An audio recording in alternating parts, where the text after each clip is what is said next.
You're here today.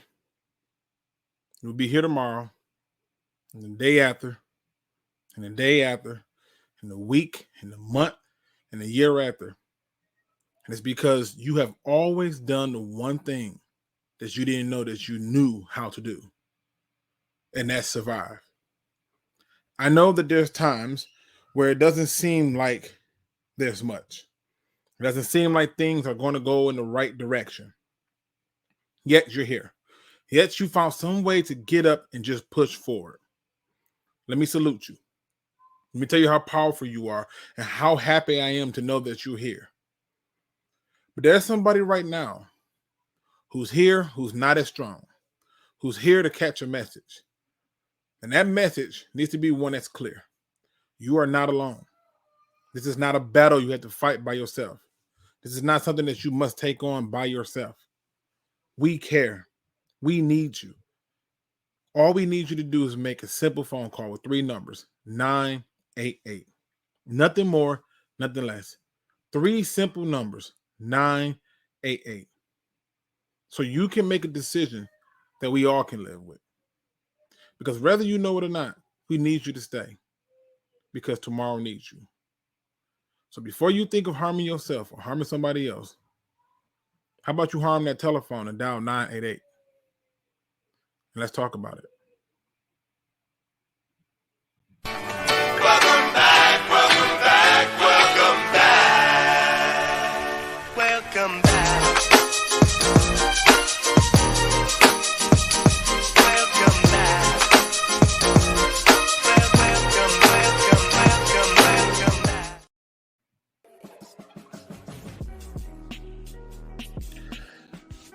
Pride Nation, it is a good Monday. It is a beautiful Monday. You see, today we're going to have a little bit of church. Today, we got to go over a few things. I need y'all to kind of zone in on this one. Let me know if the music too loud. I'm in my bag a little bit already. You see, it's about to get real ugly. I got some people I'm going to be calling to the congregation. I got some people who's going to fall into a certain category. But like all things, if it don't apply, let it fly. I'm saying that again for the people in the back of the church. If it don't apply, let it fly. Usually I start the show off and I go through and I do my shout outs on who in the building with me. I got a lot of things to cover today. Because I've seen some things that haven't quite lined up with the narrative. So, let me not waste nobody's time. I'm going to get right into it. The 2023 NFL draft is done. It's over, right?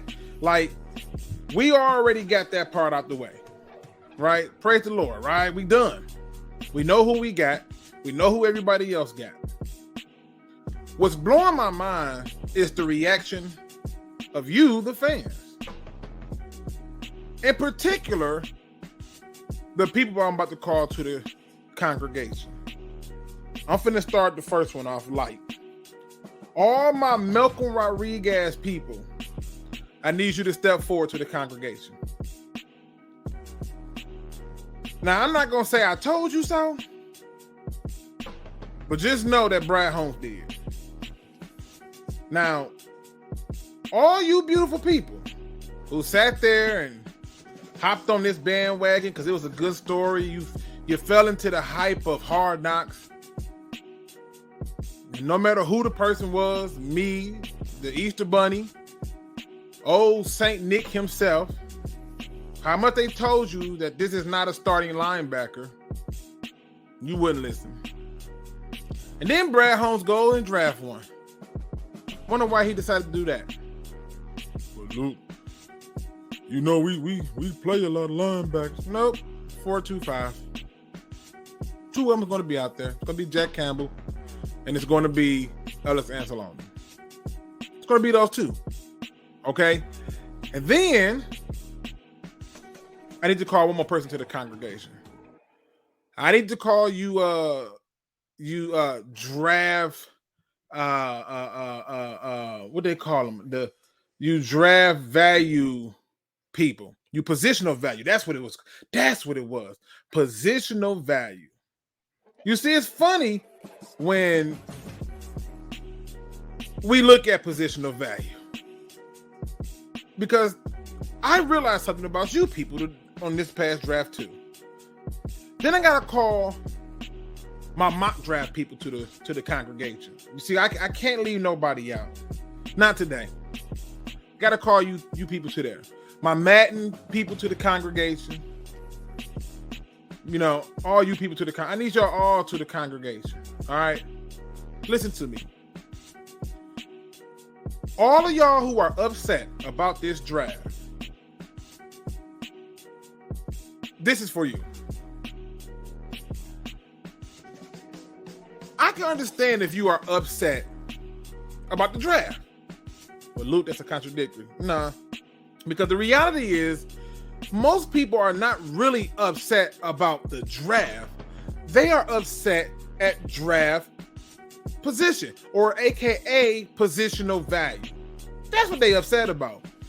Oh, you don't draft a running back in the first round. Somebody told y'all that, hey, if you're going to draft somebody, take a running back in the first round. It's going to have the most impact. You didn't listen. But it's positional value. Brad Holmes has just told you positional value, my ass. Brad Holmes has just told you that all you people who mock drafted up, that's cute, but I don't give a F. Brad Holmes just told you people who said you can't take a running back in the first to hold my beer. You know what those people did? They backpedaled. They had a better backstroke than Michael Phelps in the Olympics. Oh, you know, I don't like the position, but I like the players. That's the first excuse. Oh, you know, when I looked at my mock draft, that's the funny part about it. They're not real. You know, I don't know if we should have took this person, or we should have took that person, or why are we taking that person? Brad Holmes basically told you he don't give a flying nickel. He don't care what you think about. He don't care about your draft position or your position of. He don't care. He's shitting on all the things you subscribe to in one draft. You should have saw how many of us were flustered looking at this damn draft. We were confused. Oh, you gonna take a running back? He would have been here in the second round. Says who? And I don't care if he was there in the second round or not. The whole purpose of the draft is to take talented players who make you better as a whole in a team. But no.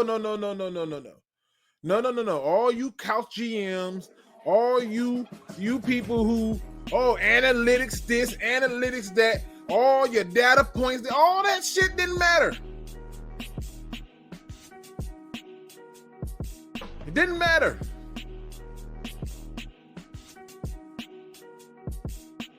You thought you had it figured out. Nah. You don't like Gibbs? Why? Because he's a running back?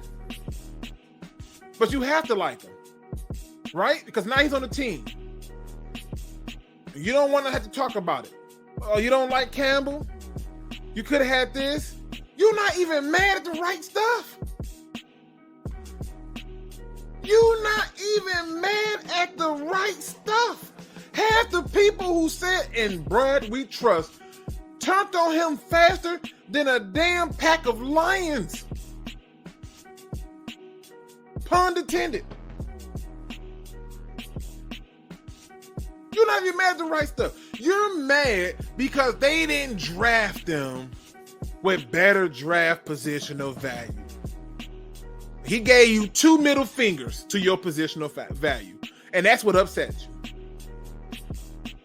Then somebody said, oh, he's drafting based off a RAS score. And then you go and look at the RAS score for Brock Martin.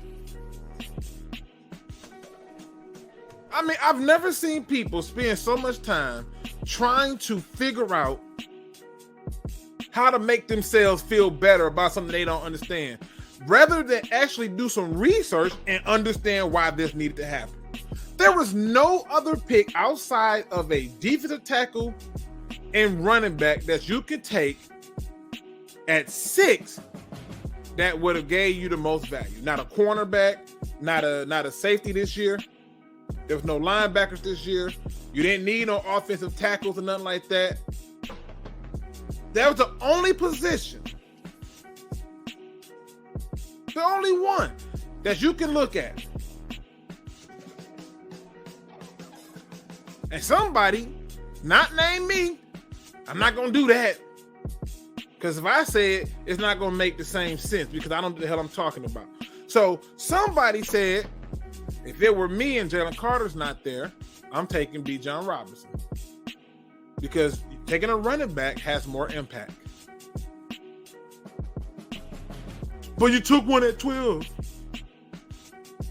You took the second best one at 12. Who the fuck cares? Seriously, who cares? Half of y'all celebrated when they traded DeAndre Swift, which, by the way, I think is a mistake.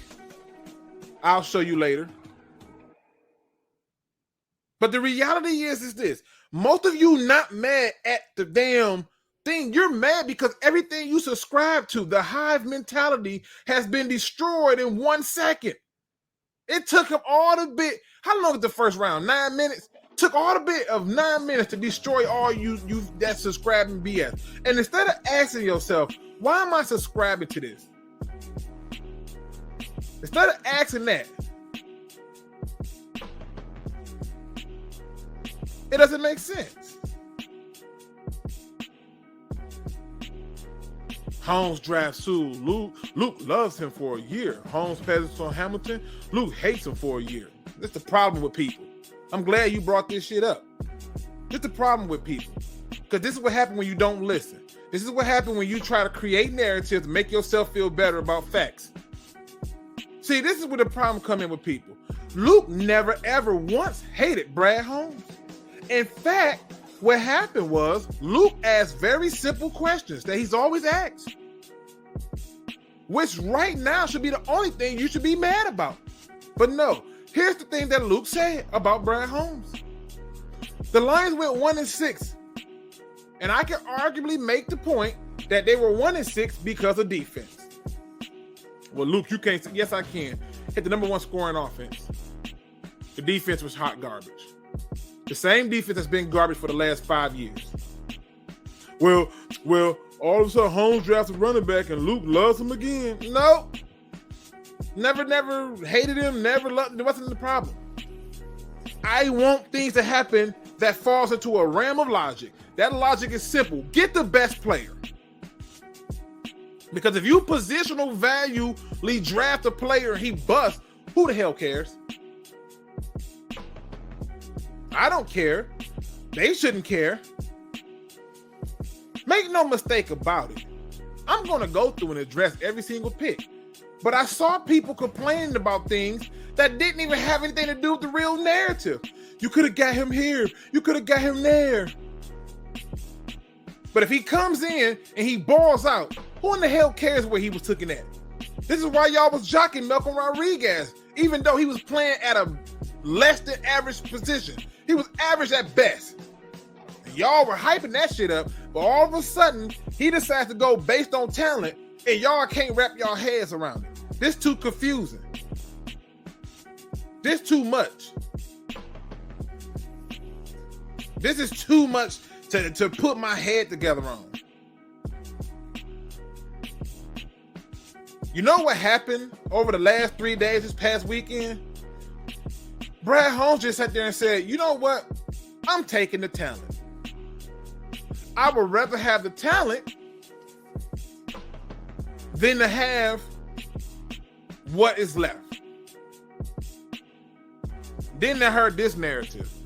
Well, once Witherspoon came off the board, you still trying hard to fight into your narrative.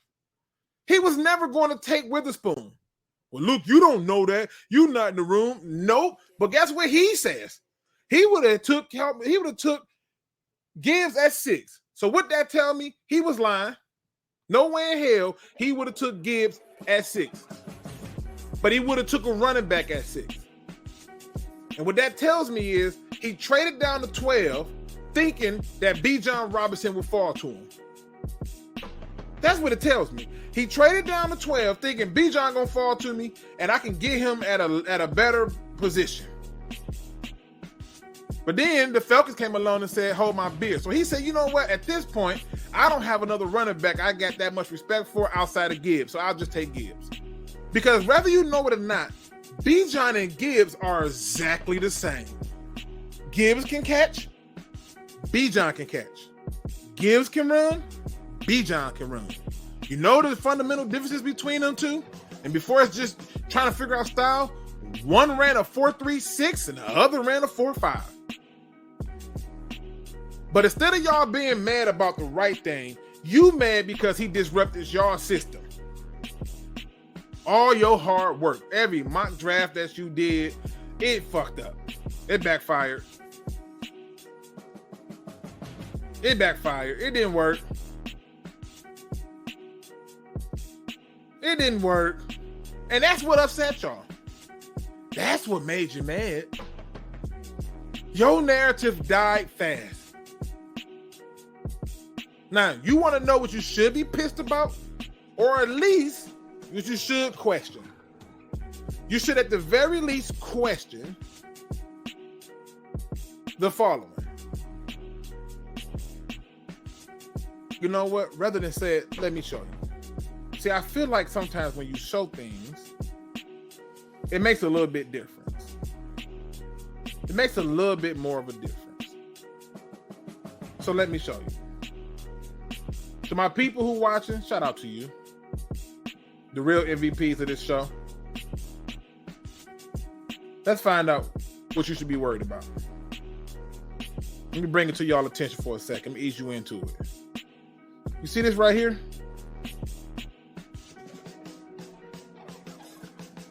Let's start right there. Does your general manager do enough to fix this problem right here? Did he do enough to take you out of the top 5 and worst rushing defenses? Did he do enough? Was that one linebacker enough? You want to know what Luke's issue was with Brad Holmes? It's him not being responsible to take care of the defense. Because now what's going to happen is we're going to play the shoulda, woulda, coulda game in about 2 or 3 years. Oh, you don't know the name of that game? You never heard of it? Let me help you. You know how everybody goes on nuts and, oh man, we could have had Aaron Donald. We finna do the same thing with this draft class. Because now what you got to do is you have to pray that Bijan sucks. You now have to turn around and pray that Kalijah Kancey sucks. You have to pray that Gibbs is better than the guy took in ahead of him. And you have to pray that the linebacker that we took, which is the only linebacker drafted in the first round this year, you have to pray that he's better than the D tackles you passed on. And for the people who talk about the character concerns and stuff, spare me that. Because while you sitting up there worried about character concerns, the Eagles basically told you, we don't have an issue. Well, Luke, they got a stronger locker room. See, there we go again, trying to make ourselves feel better. There we go again. It's not a stronger locker room. It's not no, they looked at the talent. And that's what you got to now look at. But instead of you being mad about that, you're mad about some other shit that has nothing to do with the facts. You're not mad about the fact that he didn't really do the thing that you thought need to be done to fix a problem that's been in existence for the last 5 years. When a quarterback takes off, is Jack Campbell going to be the guy that's good enough to stop him?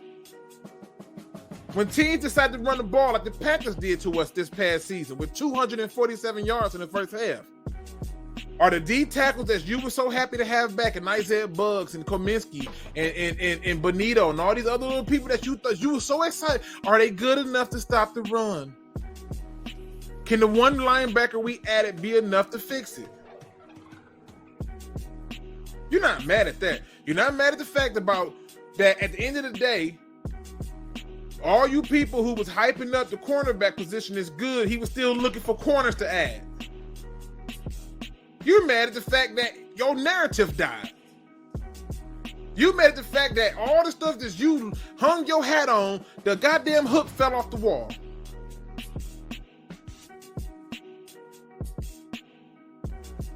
This is what you're mad at. You're not asking questions like, hey, did we do enough to solve a rushing defense? Did you do enough to do this?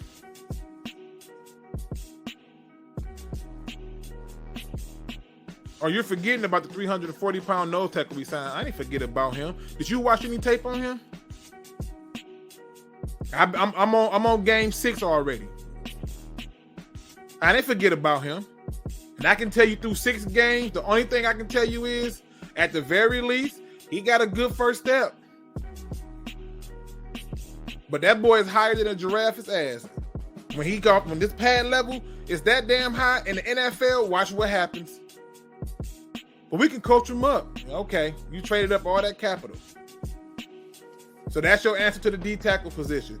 Which brings me back to the next point. We still got to now figure out, did we do enough to address the core issues on this team? But Luke, everybody loves our draft. You know what's funny? Everybody got a good grade for the draft. Every fan base think they draft won the draft. They team won the draft. Every single one of them are excited about what they got. Hell, the 49ers drafted a kicker in the 3rd round because they are excited and the fans love it. Every single one.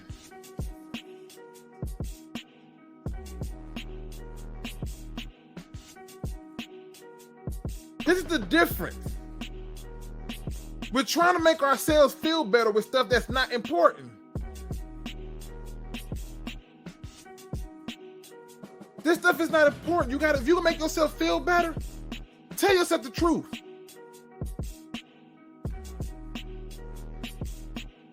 Because these are the questions I'm waiting on people to answer. Will Gibbs be better than Bijan? Was trading down, getting that extra pick worth it? To all you people who was happy TJ gone, you just got the same guy with a little bit more speed. Okay. Oh, he wanted more money. All right, cool. Now you get to see if this guy's going to have potential. Hopefully it lives up to the hype. So let me get into how I view this, because I'm not giving out no grades. I'll grade it in 3 years. The same way I didn't give you no grade about Okuda, I just told you he's not going to be worth that pick. I'm not giving out no grades. So let me tell you what I think about our picks. Running back at 12. You know what? Let me show you. See, I saw a cool article. A really cool article. Let me make sure I give people their props. This right here. Oh, athletic player comparisons for the Detroit Lions 2023 draft class. Story by Zach Morin. All right, let's talk about it. Why is Javid Best on the screen? I'll explain to you why. You see, this particular writer, he compares Gibbs to Javid Best. And I know some of y'all are going to be like, oh, man, it's a terrible comparison. He more like Elvin Kamara. You keep telling yourself that. Go back and watch Elvin Kamara's film. Elvin Kamara ran between the tackles, and he did it hard. Elvin Kamara ran like a 4.5 and did not have any issues with your first contact. And he did that consistently. So much so that it made no sense. He was much bigger and much more fluent in how he ran through it, and had better vision than Gibbs. At me on it. However, to the people who don't like this comparison, shame on you. Because to be honest with you, this is a very good comparison. If he is anything like Javid Best, Lord, watch out. To have the ability to do those same things, to break a small run, if he do all that, very good comparison. So how do I feel about Gibbs? Would I have took him at 12? Yeah, if Bijan is gone and I needed a running back to have impact instantly, you got one starter. I had one simple rule that you had 5 picks in the top 81. I forget. I think you ended up with 5 or 6 picks in the top 55. All I ask is to come out with 3 instant day one starters. If you come out with more than that, excelente. So let's see what he do for his comparisons for the next guy. TJ Watts. Not even close. Not even close. Don't see this comparison. So what are my thoughts on Jack Campbell? I made a whole video about it. He has a lot to work on, and I'll pray to God he can get it fixed. Man couldn't get off a block to save his life. Go check out my video. I showed the good, the bad, and the ugly. It's the truth. He gets lost in the shuffle, and many times he don't hit the gap right. But that I'm trusting this coaching staff to fix that problem. Because I would have probably took Kalijah Cansey, but it doesn't matter who I would have took. We needed a linebacker. And I don't care what nobody say. I spent over the last couple of seasons screaming we need a linebacker. Oh, which, by the way, you people who said that Brad Holmes don't value linebackers, come to the congregation.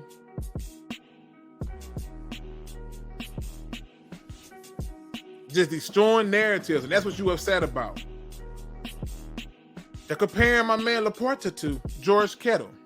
I can see it. I can 100% see it. And if he becomes George Kittle, great job. No problem there. We needed a tight end. Y'all wonder why I lost my shit over James Mitchell, and yet we still taking tight ends. He can't even shake Brock Wright, but you know what? Y'all all celebrated and crowned that pick. Okay. Let me get up here a little bit more. Let me get down here, right here. Trey Norwood. Don't know if I agree with this one either. I think Brian Branch, in my opinion, has the potential to be Earl Thomas as a ceiling, and as a floor, he has the potential to be like basically Tracy Walker. I'm not saying that's a bad thing. I like the pick. Don't really bother me. Gives you another player, but he won't be starting this year. Definitely won't be a day one starter. And Brad Holmes all but said so during his press conference. So, okay. So, let's see what we got going over here. Oh, you know what? That's advertisement. Let me get down here. This is the one that blows my mind. I can't tell you how many people that I saw, how many messages I read, how many different videos that I've seen, how many human reactions that I've seen who was mad about the Lions taking Hendon Hooker in the 3rd round. What the hell is wrong with you? I've seen all kind of narratives that don't even line up to the tape. Stuff like he can't play. He's not good. And do I think he can be as good as Deshaun Watson as a floor? Yes. And as a ceiling, I think he'd be just as good as Patrick Mahomes. Oh, Luke, that's big praise. I know it's big praise. But all you people who got upset and mad because we took a quarterback, and let me show you the hypocrisy. Shout out to my man Brandon Combs. Let me show you the hypocrisy. The hypocrisy is unheard of. You took a hurt quarterback with a knee injury. Oh, that's what we doing now? That's what we doing? Bet. Since we doing that, you had no problem praising, giving out A++ grades for taking a receiver who needs his legs to do his job. But God forbid the guy who needs an arm and a shoulder that has nothing wrong with it, you man, he got an ACL injury? Come on now. Make it make sense. You was ready to go into the season with Nate Studfield as your backup? No future behind Nate Stufffield? That's who you wanted? And you mad because they took a guy who can't play, but you was good with the receiver who didn't help you do nothing, and you still ended up with a top 5 scoring offense. Who, by the way, is out for the first 6 weeks. And you mad about this pick? I'm seeing messages about we should have took Levis. This guy don't gotta play. Oh, let me go back. Let me go back. See, I don't want to skip all the stupid stuff I had to go through and read. Well, Luke, he's 25 years old. Since when is 25 old? If you knew what I was doing at 25 and I knew what you was doing at 25, you was a wild boy. Stop playing with me. We have brought people on this team as free agents older than 25. You're going to get a quarterback who can finally throw the damn ball to a receiver in stride like Jameson Williams, and you mad? Do I got to take you back to the Jets game where Jared Goff underthrew him twice? Do I got to take you back to the I got too many examples. You get a quarterback who would have been a first round pick had he not tore his ACL. And the only reason he was not a first round pick is because most people are looking for a quarterback to start now. Or most teams have their quarterback already.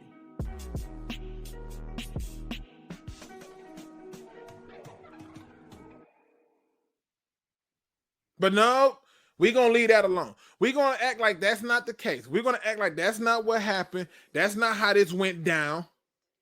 You really getting mad. I'm saying people make comments like, but Luke, that system he played in, your general manager say he don't care about the system. You want to go argue with him? Let me give you the address to Ellen Park. Hold tight. Go argue with him and tell him about what system he can play in, coach. Go tell him that. Oh, but what did he do at Virginia Tech? He was balling. The reason that the guy that you was all hyped about, and AKA James Mitchell, the tight end, was because of Hendon Hooker. Who, by the way, all of y'all was hyped about taking James Mitchell, who had an injury. Now, this is too much. You're going too far now, Brad. First, you skip over positional value, Brad. Then you just go and take willy-nilly players, Brad, that you could have gotten in the second round, Brad. And don't tell me you couldn't. My crystal ball says I could have.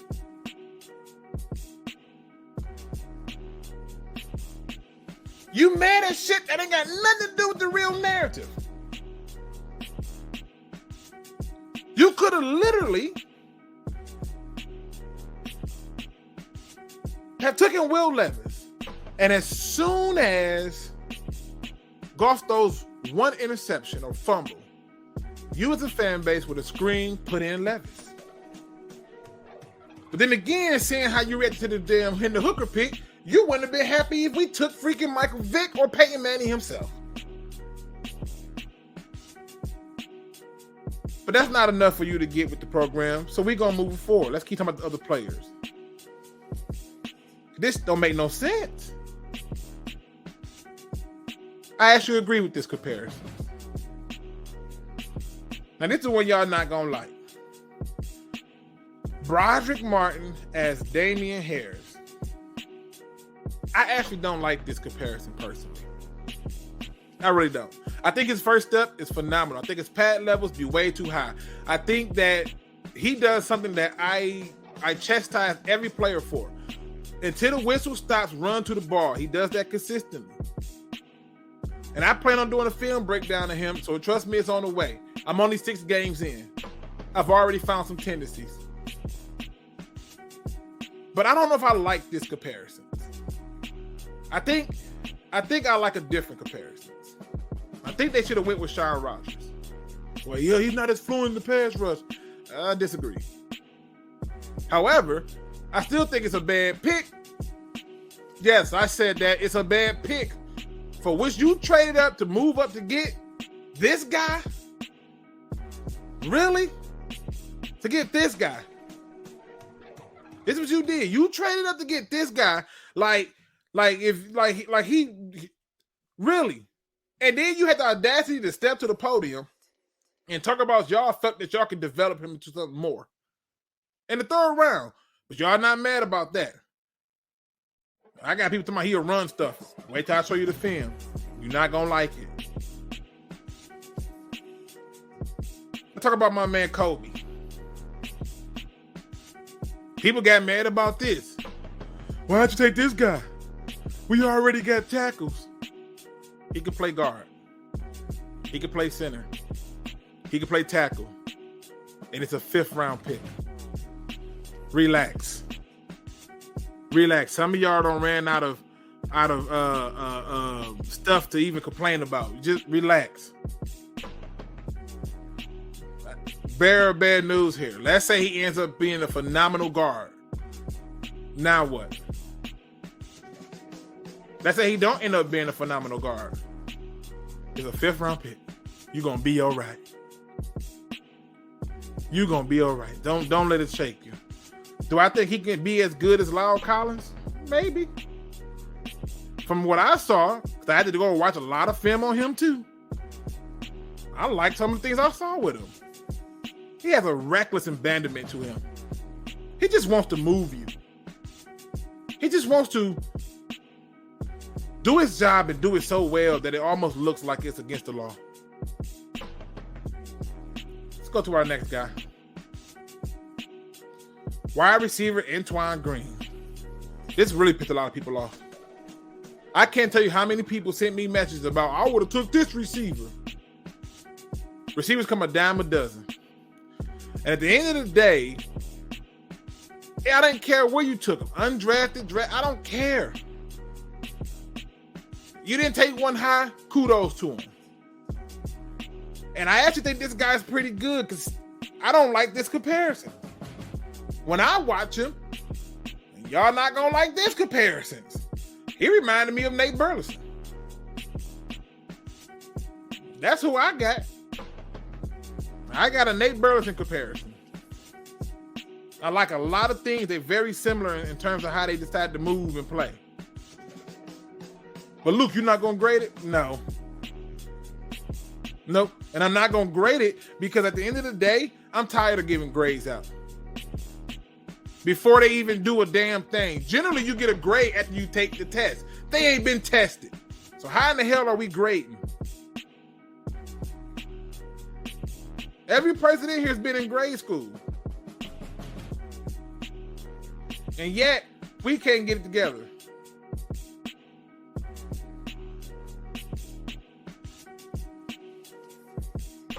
And that's not true, Steve-O. I don't expect starters in the 5th. I expect starters in the first. Let's say if you got a first, a second, and a third, yeah, I expect 2 out of 3 of those to be a starter, 1 of them a rotational backup. In this case, we had 2 firsts, 3 seconds. Was it 1/3? Yeah, we should have had a lot of starters, a lot of day one guys coming in. But at the end of the day, the things that we complain about ain't what the issue is. It ain't what the issue is. This is what we got to understand. You're going to spend the rest of your days for the next 3 seasons continuously looking at Bijan Robinson versus Gibbs. You're going to spend the rest of your time looking at Jalen Carter versus Gibbs. You're going to spend the rest of your time looking at Jalen Carter and Kalijah Kancey versus Campbell. You're going to spend the rest of your time looking at a host of goddamn cornerbacks versus a tight end. I've never seen what I've seen recently with the amount of people who essentially just turned on them.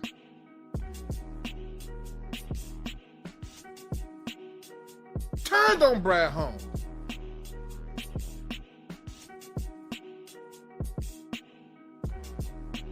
They turned on him. I ain't even turned on him. I question, when are you going to put high value picks on the defense. Now, let me ask y'all a question. To my people in the chat, 72 in the chat, hopefully I got 72 likes. To the people in the chat, I need to talk to you for a minute. I'm going to ask a very simple question. I need your participation on this. Did the Detroit Lions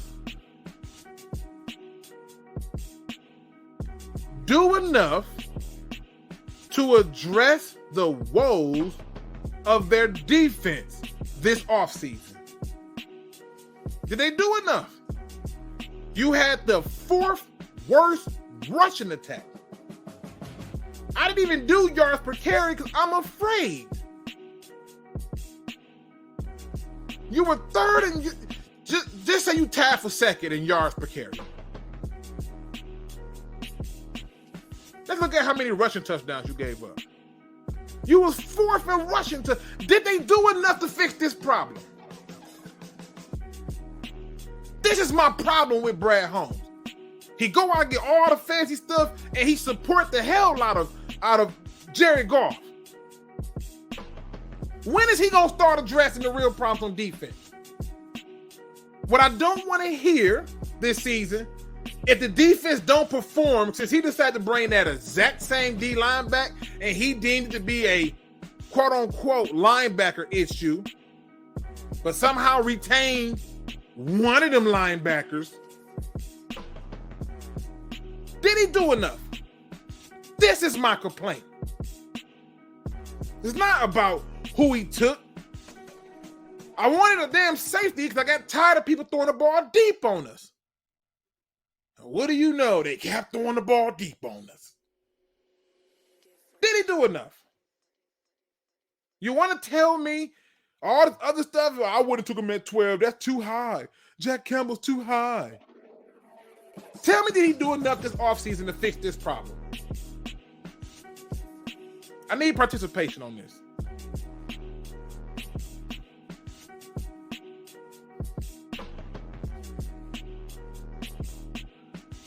I need participation on this. Did he do enough?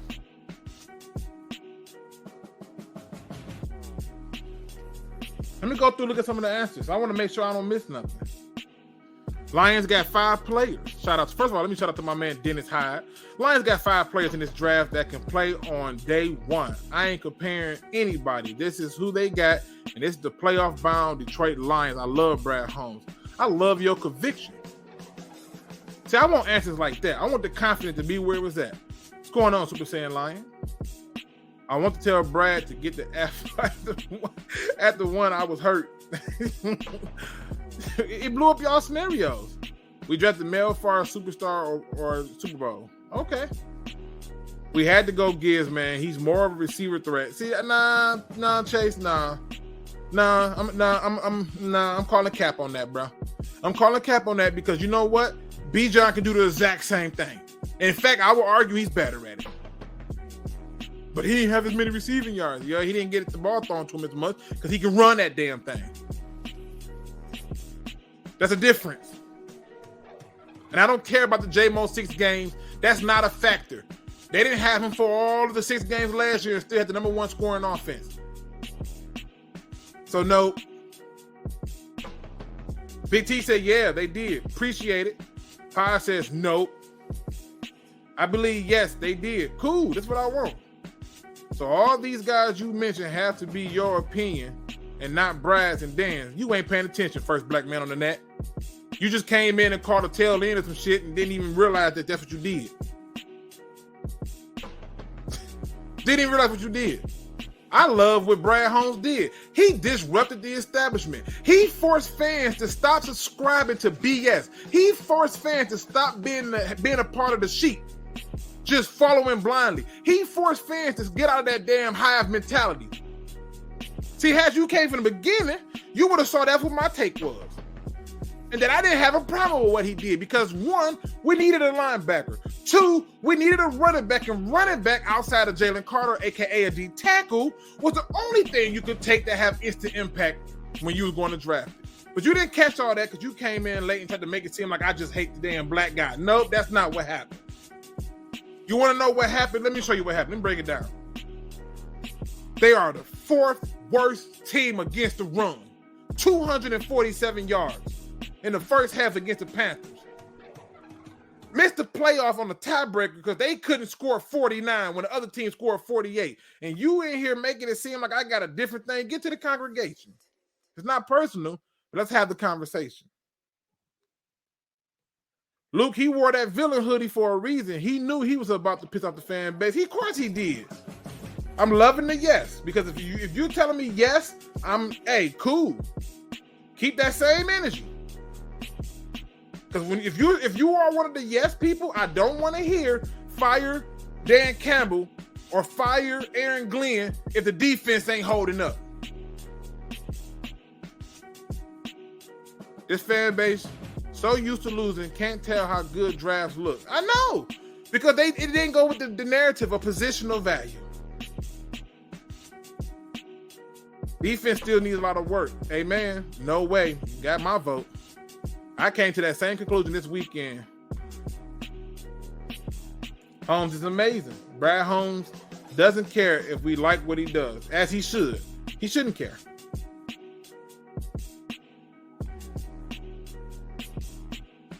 We can't do everything in 1 year. Did Brad not cook with DBs in free agency or nah? You tell me. They ain't got on the field yet. You tell me.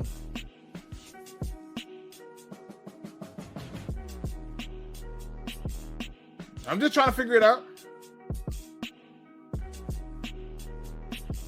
If that defense is ranked 15th, I can guarantee you we're going to the NFC Championship. 15th. But if that defense is ranked 25, as Paj says here, I don't want to hear fire nobody.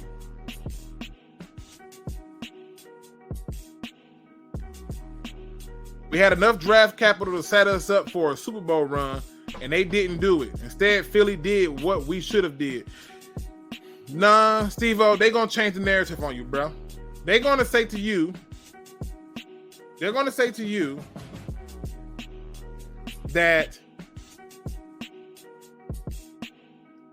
the Eagles got a different culture. We still building. It takes 3 years. All this BS that they subscribe to. I ain't trying to subscribe to the BS. I'm trying to get people to understand that this is not how it works. Steve-O says, Bijan isn't as close to Gibbs as a receiver. He don't have to be.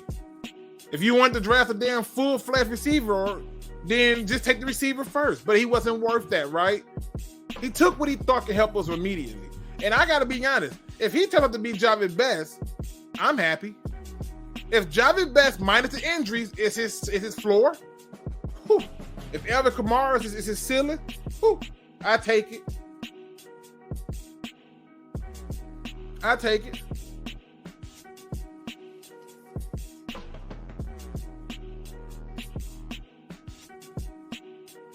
I'm just trying to make sure we make sense of it. That's all. That's what I'm trying to make sense of it. When you go back and you look at the season, you tell me why we lost the games that we lost. If you can find one game that you want to blame on offense, fine. I'll give you New England. There, you want to blame offense? There it is. One game. 17 games, you found one. Good luck. Did he do enough this offseason to fix that? If the answer is yes, God bless you. If the answer is no, God bless you.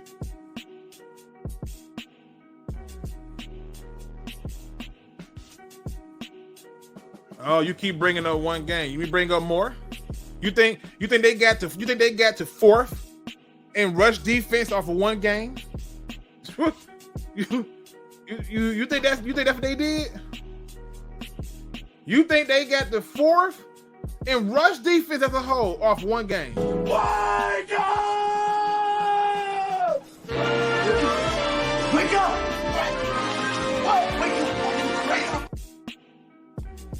Come on now, wake up. Come on now, wake up.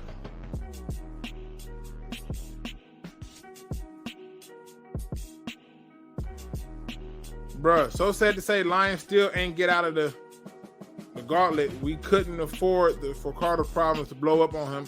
I feel you. What about Cansey? Because you had to afford to take Cansey at 18. You know he went 19. I don't even care who they didn't get. I just know what's going to happen. I got to sit here for 3 years and hear the comparisons all day. And the idea that we're concerned that it might blow up on them, guess what? You could take any pick you got now. Gibbs cannot be that guy. Jack Campbell cannot be that guy. We can have all them same people and they cannot be that guy. But at the end of the day, it's going to come down to us being 100% honest about ourselves. If I heard fans being mad that we didn't do enough to address a defense who is ranked 4th and give it in rushing yards, I didn't even go and check what the scoring was, but I think it's 30. And then you're going to turn around and tell me about the last 7 games? Come on now.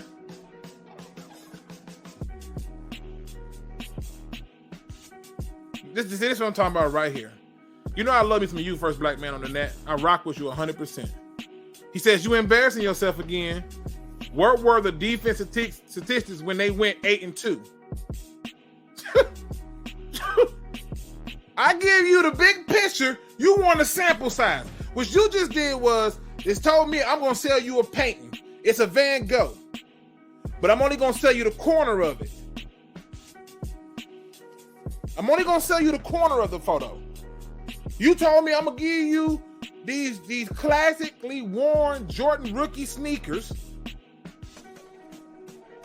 But I'm only going to give you one shoe. I'm giving you the big picture. You talking about the last 10 games, they played 17. Did the season stop after those 10 games? Did that happen?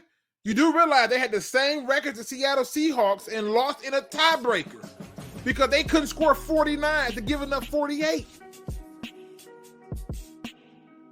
And before the people, and I didn't want to do this. I didn't want to do this because some of y'all need to see it to believe it. And I find it funny how we have short memories. I let everybody have a happy moment and I left it alone. I didn't say nothing. I said, all right, cool, we're going to ride with it. Guess what? I got real bad news for you. For all you people who want to move the goalpost and want to make it about something that ain't got nothing to do with nothing, I'm going to give you your time to talk because I'm going to drop that link in there. And I want you to hop in and break it down and let's have a conversation about it. But let's really go through and talk about it. Since we going to do it, right? Since we like taking sample size to prove points, right? That's what we like. We like sample size. That's how we going to prove a point.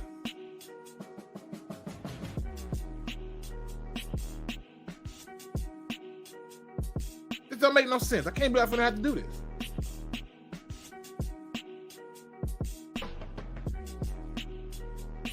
Let's go back and look at these teams. Let's go down memory lane for the people who are hard of hearing. For the people who want to have a platform. I'm going to give it to you today. Because this is about truth, not this other stuff that we're talking about. I gave you the whole sample size of an entire season. I didn't give you the sample size of 4 games. I didn't come here arguing 6 games. I asked a question. Did they do enough in the offseason to fix the following problems? You are the 4th worst team in rushing yards given up. In terms of yards per carry, you're tied for 2nd at 5.2. You're 4th in rushing touchdowns given up.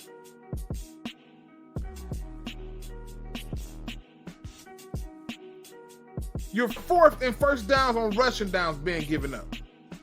I asked that question, but we want to talk sample size, but let's talk again. Who in the hell did they beat? You want to talk sample size? Talk to me about it. You want to tell me Green Bay was a good team? Oh, let me guess. Now we play our schedule? Who in the hell they beat?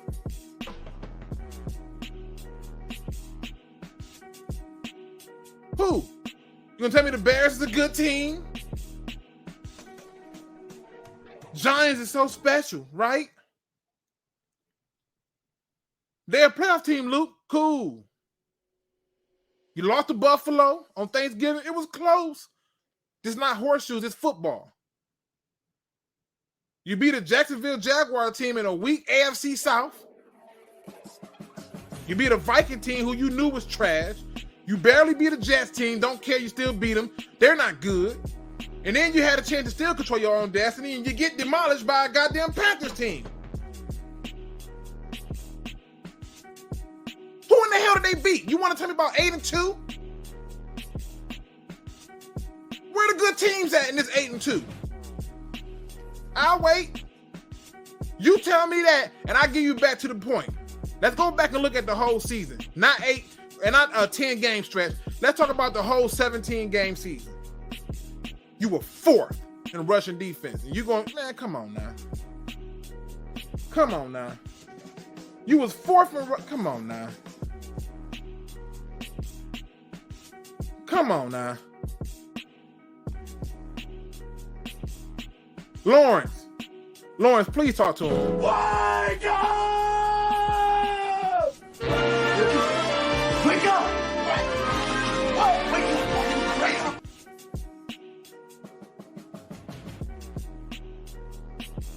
What you talking about?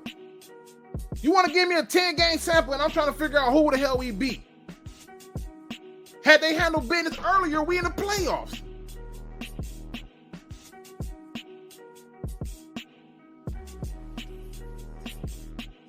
But I can't talk my talk. Got it.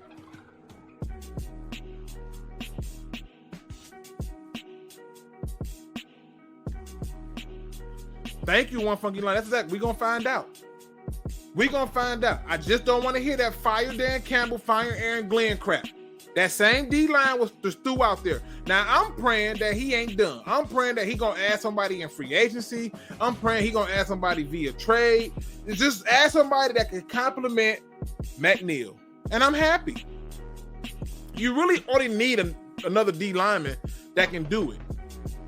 I'm not expecting big things from Broderick Martin. I'm not. He needs a lot of work. And I'm not expecting that. I am expecting to see a team that can go out and compete. Because guess what? The universe has somehow showed favor to the Lions. At least on paper. We're going to see how much favor they get when it comes to the schedule. But I want to see what they do. Because now you don't have to worry about Big Bad Aaron Rodgers. I wish he stayed. I want to smack on him some more. You don't got to worry about the Bears. And the Vikings may not be competition. They rebuilding. So the standard should be high. I'm happy with what we did so far.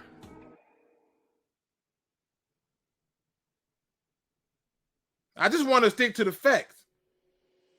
I just want to make sure I point these things out. Pascal coming back healthy. We still don't know many free agents. And, I'm down with that. I'm cool. I'm just talking about thus far. Thus far, I want to know thus far. Just thus far. This offseason, has he done enough to fix the problems versus the run? That's it. If your answer is yes, thank you. We have a new D-line coach too, so there will be improvement, Luke. I'm hoping. That's like I know offense, Big T, but you probably don't have your fair share of women, right? Right? And every time you got a new one, you thought she was gonna be improved upon. But at the few small steps, I'm pretty sure you don't got a few of them that you was like, oh no, let me go ahead and let me skate on you. Things should be different, and we gonna find out, including me.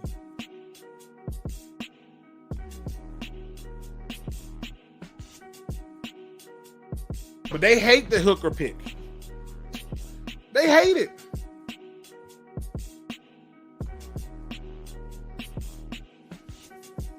Luke, they would be hella good this year. They will win the division, keep that same energy. I'm expecting them to. So energy cap. What you think? What you think this is? You think they get a chance to have a weak division? And all I'm looking for is a playoff berth? Oh, no, my guy. My expectations been high. They gonna stay high. Yeah. And if they don't win the division, I'm gonna evaluate it based on what I see. And if it's defense related, I'm not looking at Aaron Glenn. I'm not looking at Dan Campbell. I'm looking at one person. So same energy cap.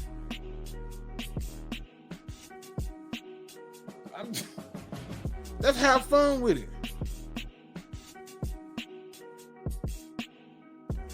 Let's have fun with it. Now, if you disagree with me, this is where the part of the show where I don't talk my stuff. I don't say what I had to say. I left a lot of it out because it's good for another video. But the thing that irked me was people mad because a position of value didn't happen. People mad because you don't take running back to the first round. The hell? I don't care if he performs. That's all that matters. And if he don't, then it didn't matter no way.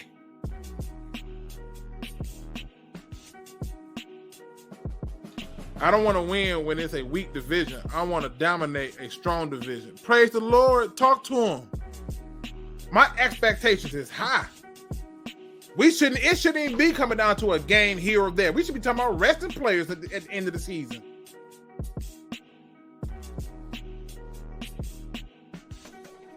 He says, I don't want to strike while the iron is hot. I want to always strike. Talk to him. That's why I don't like the, but we had a weak schedule talk. Oh, you ain't gonna work. Hey, don't skip over Vail comment. Vail beat me. I told Vail that Hendon Hooker would be drafted somewhere between the first and second round. It looked like the Lions was going to do it if they didn't get a trade, but apparently they made a trade with the third, so I lost a bet with her. Shout out to the Queen for winning that bet. Got to give you your flowers. You earned it. Let me give y'all a chance to get up in here. Y'all can yell at me and tell me how crazy I am, and I don't know what the hell I'm talking about. Not great in the draft. Come back and I'll give you a grade after they perform.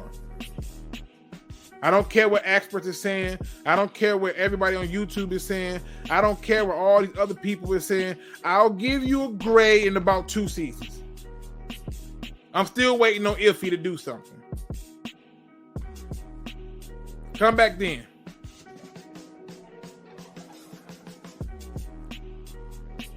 You want to come in here and yell at me? Feel free. The world is yours. The link is in the description. Let me go ahead and pin that thing to the top. Feel free. Let me put the poll up.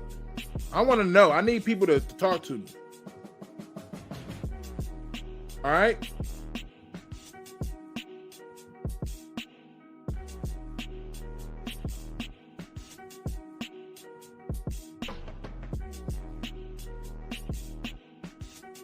All right, my first guest is in the building. I'm open floor for people to yell at me because I don't want to be disrespectful to my guests. I'm going to cut the music off. I just had to have it this way because I just knew that I'm not for the Patty today. This wasn't Patty Luke. This was confident Luke. He said, I want that track in the background. You won't believe it, but a guy on YouTube made this. And if you want it, it's free. Hit me up on Twitter or Instagram, and I'll tell you how to go get it, exactly where it's at.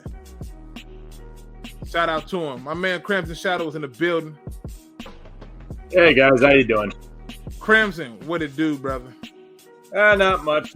Same old going on here. I mean, there went the track. You want me to leave it on for? Hey, my bad. I ain't want to do you like that. Nah, you're fine. I just met. And just for those who don't know, the track is called "I Won't Smoke." Not a bad track. I gotta admit that. I wish I could make it up. It's called "I Won't Smoke." It's clean, man. It's clean. But talk. Well, my talk was, you saw me mostly in Discord. At first, I was royally pissed at the draft. at first I was confused as hell at the Gibbs pick, and I was the guy that wanted Carter. You know how I was about Carter. I was ride or die with that guy. So I was more relieved than anything that the Bears were scared off from Carter too, and he went to the Eagles. Sucks that they made the Eagles even stronger, but I'd rather not deal with them 2 times a year. Thank you very much. But the rest of the draft, and like you've asked the question, did we do enough to address the run game? Facts, right? The thing about it is, okay, it's going to depend on how does this Broderick kid play? Is this kid like some sort of diamond in the rough? Is he going to be like the next James Houston? I don't know. That's the $1 million question. Is it going to improve with Campbell? Yes, I think Campbell is much better than Alex Anzalone and much better than Malcolm Rodriguez. That said, he's still wrong. He's still going to need time, and he's still going to mess up. So we're going to be expecting a lot. Whether or not he's going to be starting day one, I have no idea. Knowing how we are with rookies, we tend to ease them in slowly, like we did with Kirby, like we did with a lot of other players. So I don't know what the heck it's going to look like. Are we going to get the first half of the Lions, or are we going to get the second half? Because even then, like you said, Luke, we didn't really beat anybody all that great. The only thing I can say is the Giants, at least they won a playoff game this last season. I can give them that. But you didn't really beat anybody other than maybe Jacksonville. And Jacksonville was pretty dominant last season. They're probably going to be dominant again. So fantastic there, but you got your ass kicked by Carolina, and then it was pretty much done. You had nothing left to play for. I mean, good on you for sticking to it in the end, but there's still a lot of questions. I'm still questioning the D-tackle position, and I still question the last 2 picks Holmes made with Broderick and Colby, which seem both very interesting. Like, the DT looks like Sika. He looks like a discount Sika Ika. I won't go that far. I won't go that far. I feel like Sika's on the ground more than this guy. But let me address this real quick. Daryl Thompson says, Luke, you predicted 10 wins in 2021 with less talent. You damn right. Look at the schedule. Yeah, I know. Look at the schedule. I'm not being, listen, my prediction wasn't crazy. You look at the schedule. You telling me we really should have lost to the Vikings? This is a last-minute touchdown we lost on. You telling me a team scores 45 points and we lose because we give up 48? We shouldn't have lost to the Vikings. We shouldn't have lost to the Patriots. We should have lost to the Patriots. We should have scored at least on the Patriots. We shouldn't have lost to Dallas. We should have won against Miami. Don't get me started on that fucking game. No, listen, let's go to the game that should have counted the most. You shouldn't be losing to the damn Panthers. That was a weird-ass game. That game I'm just putting it out there. Listen, what else you got for me? I got more people coming in. I want to give them a chance. All right, I'm going to get some coffee. Appreciate you, brother. My man, D-Map Zoom. You in the building. What's going on, my brother? What's going on? Not much, man. Talk your talk. I mean, the draft, as far as I'm concerned, I don't really care. I'm looking to see, did he hit? Are these good players or not? What are your thoughts on the draft? Yeah, some of these players look really good, while others, like, maybe, I'm not sure. But, hey, let's say you never know unless they play. But as far as the D-line goes, yeah, so far he hadn't really done much. Than what resigning the dudes that we already had was Kaminsky and Bugs, right? We resigned those 2, and then it's like we had that guy to let around Broderick, which okay, he big and all, he a lot of training and get better, but it's like other than that, it's like yeah, we really didn't do much. My guess is he still got cap space left, so it's like he might get back in free agency, especially at the roster cuts and go get some guys. That sounds like my best bet. Other than that, it's like he haven't did nothing as far as D-line goes. And that's the main part we need help with. So how freaking Panthers ran it down our throat to say, yeah, bro, you about to take this, you about to like it. I mean, listen, I look at it like this. I wouldn't care how it worked. Like, for me, the fans are not mad at the fact about the defense. They're mad because it does not line up to a lot of these narratives that they were pushing, like positional value. They're mad because it didn't line up to a lot of the stuff like these narratives, like Gibbs was better than Bijan. They're mad because you don't take a running back in the first. Like, I'm sorry. Where did this stuff come? Why do we subscribe to this stuff? Where did this come from? Oh man, I'm sorry, but that's stupid. Like, what the heck does it matter where you draft a player as long as you get the guy you want on your squad? Like that, and he that's your performed. factual. Like, what the hell is that? Like value. on one hand, they want me to celebrate Malcolm Rodriguez because he's a 5th round pick, but we can't celebrate these other guys if they perform. If Gibbs performs and lives up to the bill, nobody gives a shit he took in 12th overall. If Jack Campbell becomes the next Luke Kuechly or Brian Urlacher or hell, at the very minimum, Leighton Vander Esch, people probably wouldn't care. I would love it if that happens, but to me, that's just dumb as hell. Like, really? Oh man, could have this guy. I'm like, man, Brown going to get the guys he wants. Like, what difference does it make where you get him? Like, oh my God, I took a running back. Literally, I was watching the What We're Sports live streaming. They was pissed when Gibbs got picked. I'm like, what y'all mad for? This is one of the best running backs in this draft. Facts. Like, you see, facts. He's one of the best ones. But Carter clearly there's a reason why Brian Holmes didn't draft Carter. Clearly, there's a reason. You know, it's a real reason when Seattle passed up on him too, because they need a D line just like us. But I think that's the myth. That's the myth. See, the myth was that they needed D-line. I'm also a Seahawks fan. I've said this many times before. I like the Seahawks, the Bucks, and the Lions. When I grew up, different reasons, I liked those teams. I simply started doing Lions content because we were underrepresented, and it was freaking pissing me off. Okay, so I can tell you right now, as much as people talk about they needed a detail, that was mock drafts and those fake experts who get it wrong every year and still get paychecks. They didn't do that. They did when Pete Carroll saw an opportunity to recreate the Legion of Boom with Cam Chancellor, a physical corner, and Richard Sherman, another corner. That's what he did.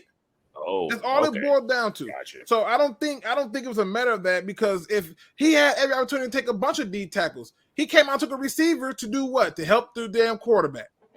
Because once you get past Lockett and DK Metcalf, which everybody thought to rotate everything to Metcalf because Lockett was hurt. So he changed that. So yeah, it made that offense real predictable.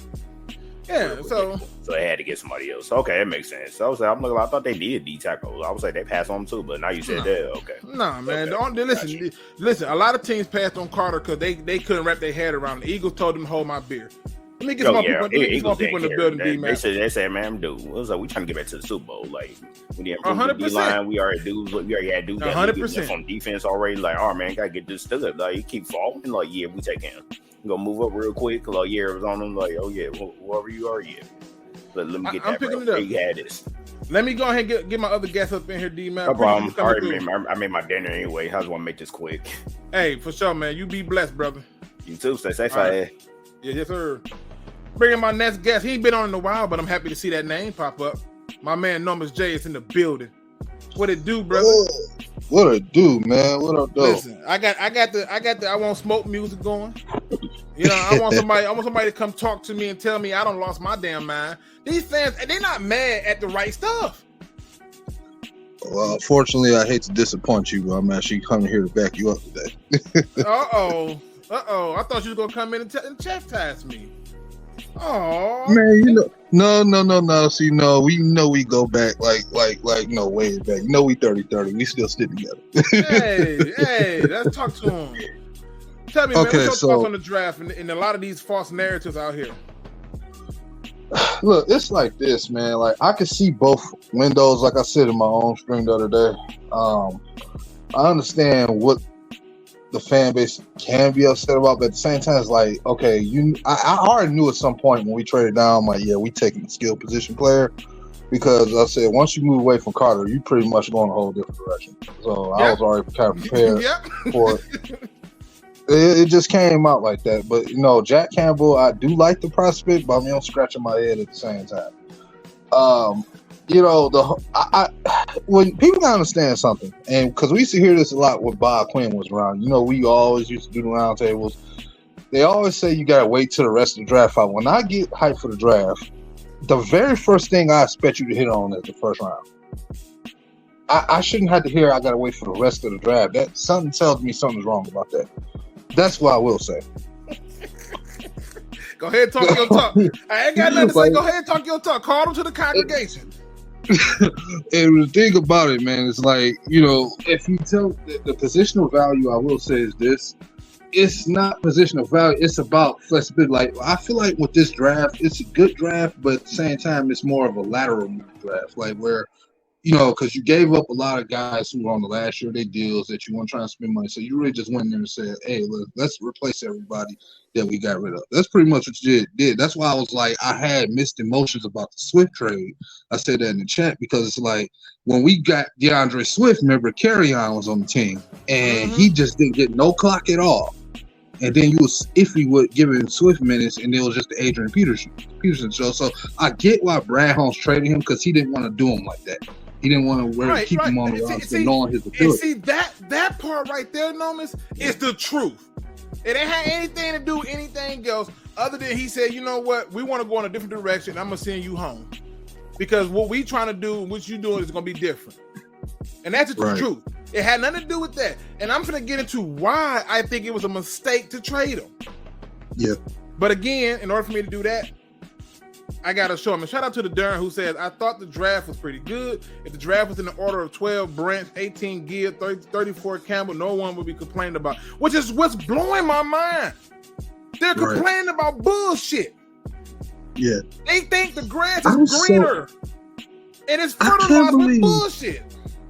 I can't believe we got people mad about taking Hendon Hooker right now, bro. I'm lost. I was at work heated, bro. And then when I put out a tweet and said, man, because you know they took that dumbass tight end pick, and I was like, man, I'm mad at my job and I'm pissed, and the Lions taking the tight end, and then like 2 minutes later I find out we took Hendon Hooker. Man, when I tell you I jumped up there and knocked my water over, did a bat flip, man. I swear I was so happy. I said, man, it took 13 years for these fools to draft a quarterback in the top 3 rounds, and they got this guy. Man, listen, they don't get it. My man Daryl Thompson says, how come you cats aren't on any scouting teams? I don't know if that's referring to us or not, but to me, I'm cool with what we did. I don't care. He disrupted the whole entire city. He literally just exposed the Matrix. That's what he did. He just, everything that everybody thought about, he debunked it. Brad Holmes don't care about linebacker. He took one 18th overall. That debunked the lie. Yep. Brad Holmes cares about positional value. He said to hold my beer. I'm taking a running back because he's going to make us explosive. And listen, I would love to be an NFL scout, a college scout, or any other scout. But go and ask any scout who's a scout, and the ones who got families, and see how much they be away from their family. I got one life. It's very short. I don't want to spend half my time on no damn traveling when I can't do it with my kids. Sorry. Don't you dare for 1 second think I ain't qualified. don't dare. Don't you what's so funny? Go ahead. We all wanted Isaiah Simmons a few years ago, and you know nobody was screaming for positional value then. And then like Okudah got taken there, everybody was excited.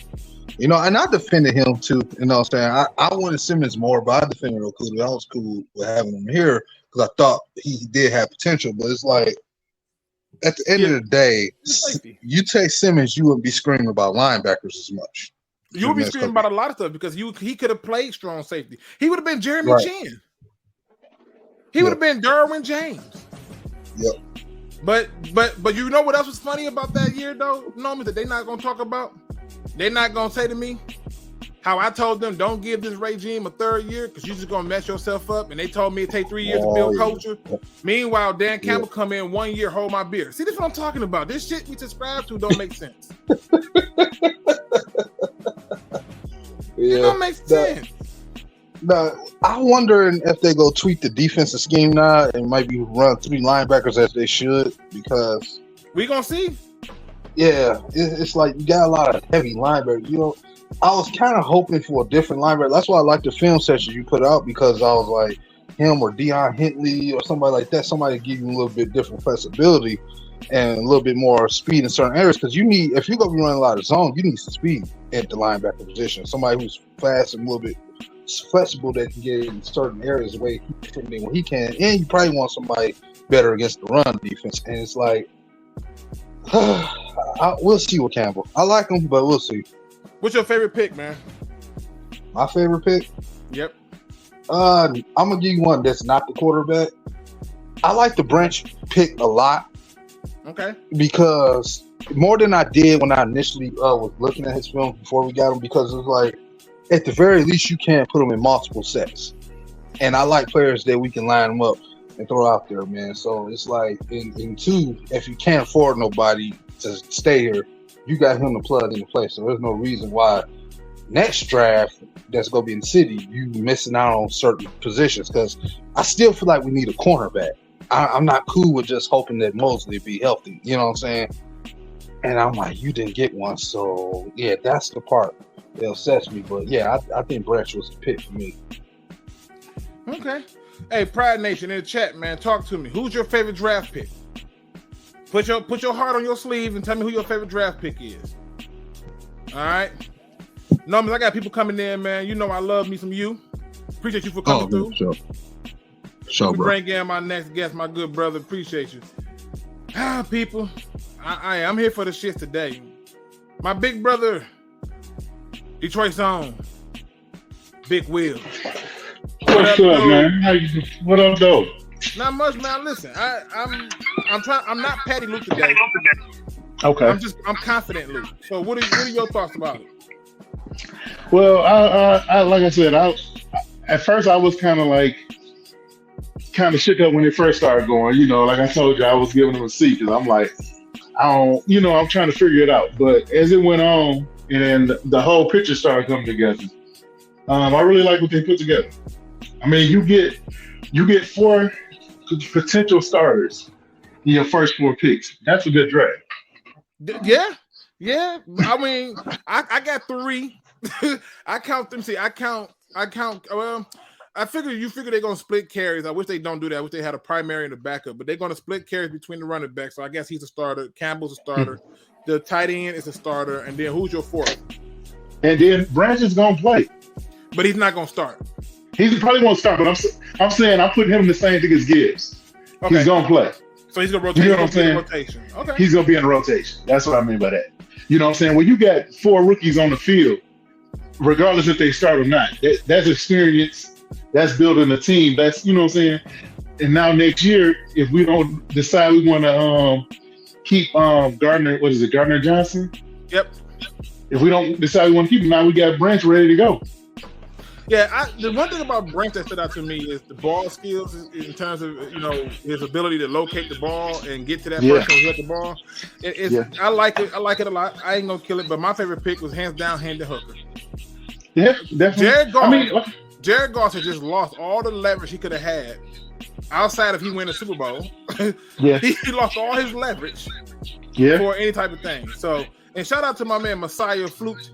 I hope I said that right. He says this draft showed me that Brad still believes in Pascal and Levi. I didn't even think about that. You're right. Yeah, I did, and that was another thing I was thinking about Levi, because when they had their workout last week, he was there. Okay. So he worked out with the team. So I'm thinking he might be farther along than what we might know. Hopefully, you know what I'm saying? But like I said, by it being his back, you don't know. But if he's there, you know what I'm saying, we wouldn't have room for nobody else. Okay. So it's definitely I really grew on to this draft as it go. And then like the players they got after the draft. They got some good players there too. Listen, shout out to Steve-O says, could have fooled me, Luke. You sound pretty petty today. I'm not being petty. I'm overly confident. It's a difference. No, you just being yourself. Hey, that too. Yeah, the good thing is we didn't draft any Michigan players, so you're not mad. Was it something that needed to be drafted for this team? I'm just saying, because we did, and you good. Nah, that's not nothing to do with it. That was there any outside of Jake Mooney? Who else Well, was you? Well, I will say this though, it's good. You did get a Michigan State player that got drafted this year. You see where he went though, right? Just want to put that out there. Come on, man. I need my man to come on back. I saw my man Rumble in there. Hold tight. I got everybody on the clock. I got the clock running. What else I you got got you, for me, man. man? What is your thoughts in terms of the draft picks? Do you feel like the Lions did enough this offseason to fix the defensive problems? I actually do. Because the end of the season, their defense was doing better. The defensive line was working together a lot better at the end. The secondary wasn't keeping up with their coverage, and they revamped that whole secondary. You got a middle linebacker, a true middle linebacker, which we didn't have back there, that can lead the team and can do zone coverage and stuff like that. Because Rodriguez, when it comes to zone coverage, he was too little. He threw right over his head. So I do believe that they did a lot. I think they did enough to help the defense at least get to the middle of the road, and that's all we need with this offense. Okay, I ain't mad at you, bro. I just want to put it out there. I don't want to keep you too long. I got people coming in. You know, okay, I love go ahead, you, do sir. For sure, man. I get with you. For sure. I gotta bring in my next guest, but I gotta address this first one first. Okay, my man Rumble keep dipping out on me, but I can't. He says Hooker is not replacing Goff. Just stop, Luke. I'm not asking for Hooker to replace Goff. At least not this year. What are you talking about? Not this year. I said what Hooker does is take away all leverage. You think you prepared to pay $50 million to Jared Goff? I'm not. And I don't think Brad Holmes will too. Just look at the list. All the people that he's moved on from were in contract years. You think he's gonna give him $50 million? Okay. We're gonna see how quick everybody's attitude change when it comes down to it. Let me bring in my next guest. I see you back there, Mr. Wallace. Hold tight for me. My man Lions Rumbles in the building. What it do, brother? What up? What's up, fam? Hey, you called it, man. You called it. You called tight end. You called it verbatim. I said running backs. They was like, no, don't do it. That's stupid. Okay. Tight end, and then you called Hendon Hooker. So shout out to you for that, man. Appreciate it. Luke Rajamas. That's what I'm gonna call you. What you got for the people, man? Yeah, man, I'm okay with the draft, man. Again, they had high quality players, and these guys are hungry, you know. And again, that's the part of the culture, like we've been saying, man. This team is on the rise, and these young players know it, and they know they're going to have an input. Some of them, especially Jack Campbell. I thought that was a solid pick. I feel like that's a guy who's going to be used in various, you know, packages, along with like the last guy said, you know, Levi. It seems like Levi could potentially be coming back. It's so much upside with this draft, including the UDFAs. Like those guys are solid too. But I think like last year, like we said this before, that you could tell they were building depth last year. And then of course this year, it seems like a couple pieces are potential starters right out the gate. So all in all, I mean, I'm very happy with what they did. Again, I can't grade it. Like you said, I can't grade it either. I'm just going to see what happens. Shout out to the coordinators, you know, Dre Bly. I know he got some toys. Shout out to CJ Gardner. My bad. I'm bad with names. You know, I think he's where he wants to be. So overall, I'm looking to see what the D-line does. What are they going to do? What's their emphasis going to be? Is it going to be to plug the middle and hopefully have the ends and the outside linebackers do all the dirty work, or are they going to still get abused up the middle? So Okay. That's my only issue. Yeah, see, my thing is this. My issue was all the things that people were complaining about that had nothing to do with the real thing that they should have been complaining about. They're not complaining about if the defense has been done enough to stop him. Because guess what? The reason many of us wanted Jalen Carter was because outside of Aleem McNeil, there was no D tackles really holding it down. You got the D in, great. You lucked up, and by accident, nobody picked up James Houston. He gets an opportunity to come in, and he showed his stuff. Which, by the way, to all you people who scream, go get Tyree Wilson. It looks like another thing I said was right. Why are we going to get a pass rusher when you got James Houston? He's a situational guy. Don't sound like it to me. Yeah, situation is we need help. So yeah, I think talk to him.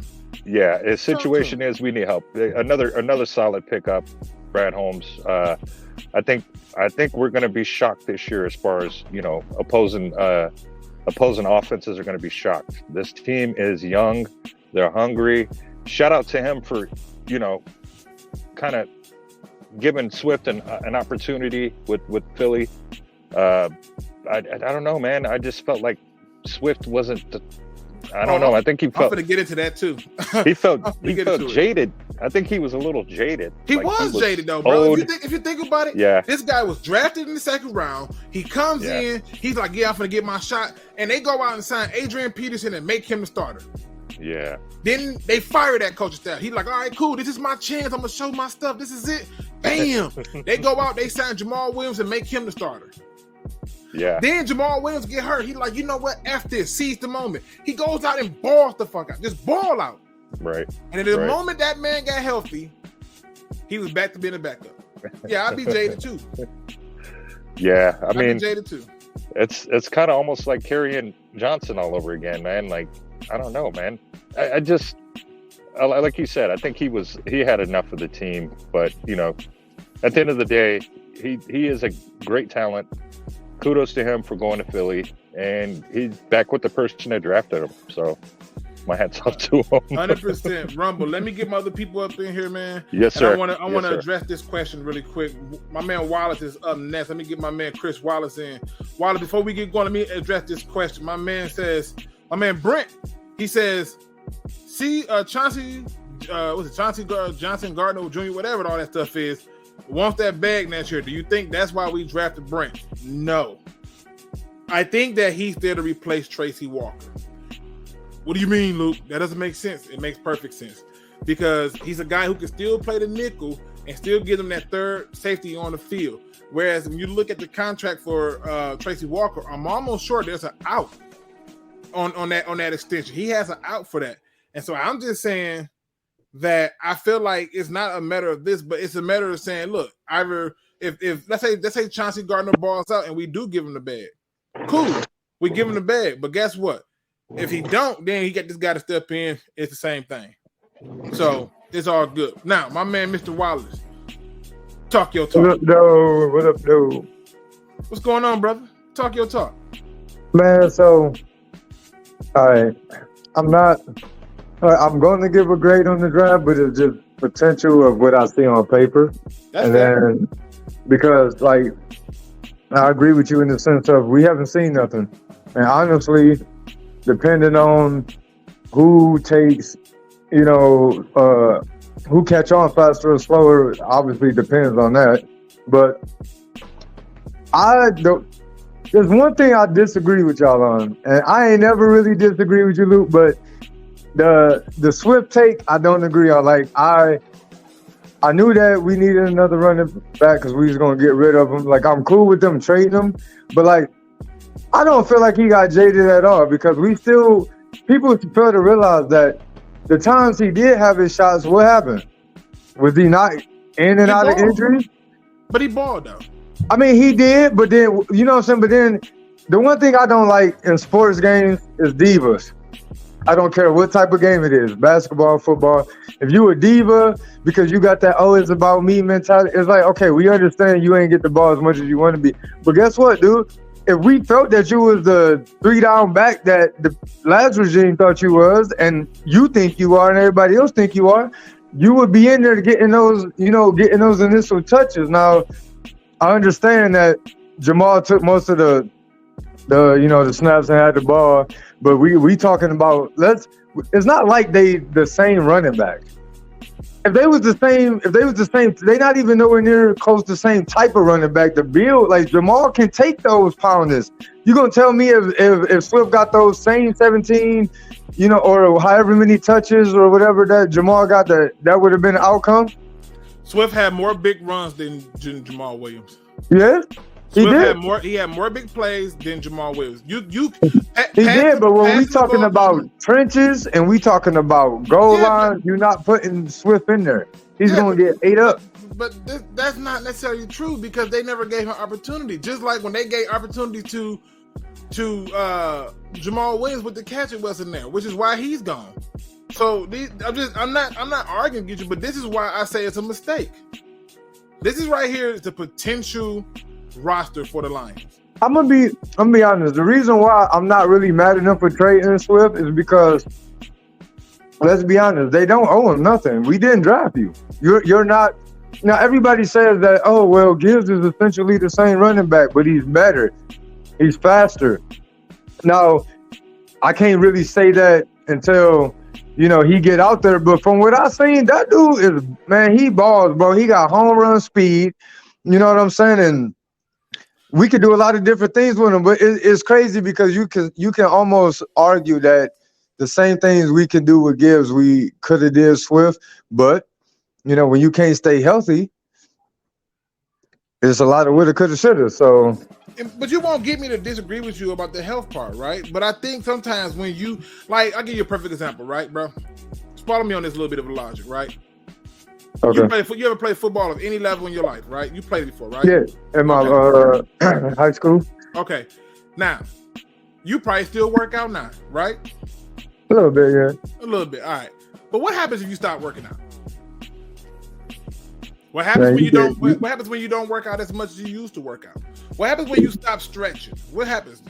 You get out flexibility. Yeah, you get. See? And this is another fun fact right here. You ever heard the saying, if you don't use it, you lose it? That's true. That's actually a true statement, right? So at the end of the day, if you got a guy who's not really being used, he can lose a lot. The reason why I have a problem with them letting him go is because this is your starting 3 running backs right now. Montgomery, Gibbs, and Craig Reynolds. Now, don't get me wrong. I'm happy we got a draft pick for him, but it's for 2025. It's a 4th round pick in 2025. God, let me still be here to see it. Right? But at the end of the day, David Montgomery be hurt. Yeah. If David Montgomery get hurt, and let's just say hypothetically, Gibbs he's a little slow to the learning curve. Now what? Yeah, but you're gonna keep up. But the thing is like. Now, if that was to happen, that will fall on Brad Holmes because then it would be like, okay, well, nobody thought of this scenario. But at the same time, it's like, why? If I'm drafting a running back, I know for a fact that my running back room is already crowded, and he's not going to essentially keep 2 of the same type of running backs. I mean. I don't know. I feel I'm happy for him because he get a second chance. So we get to see what he can do behind just as of a good line or not even a better, if not a better line than ours. And if he get the opportunities and he ball out, good for him. But I just feel like it's like out with the old and with the new type of thing. It's like we finally really got all of the last regime players out of there. It was like a dark cloud on us, and they tried to, salvage certain people or whatever. They just didn't pan out. It's not that, I don't have nothing against any of the players, but when you got facts is facts. When you know what I'm saying? We can talk about what you can do and what you can't do, but when you injured or when you're not been able to perform and not available for the team, it don't matter. That's all people are going to worry about. Did you play? I mean, and I get it. I just look at it like this. You know that it's going to be some injuries this year. We don't know who. Sure. We don't know who. But I'm just saying, as a person looking at this, let's say this is your projected 53-man roster right now. That they're trying to pre-project it. If that's your running back core, you feel good going into the season with them and thinking that they're going to hold up for the whole 17-game season. That's a legit question. Because he gets hurt every year. Last year, he just played through it.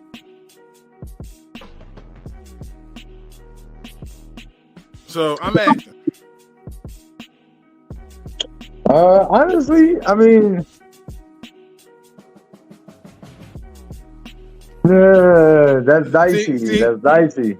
See what I'm saying? But my thing is this. But my thing is, let's say this do happen and we kept Swift. Now, would Swift get hurt? Because he's already been proven that it's hard for him to stay healthy also.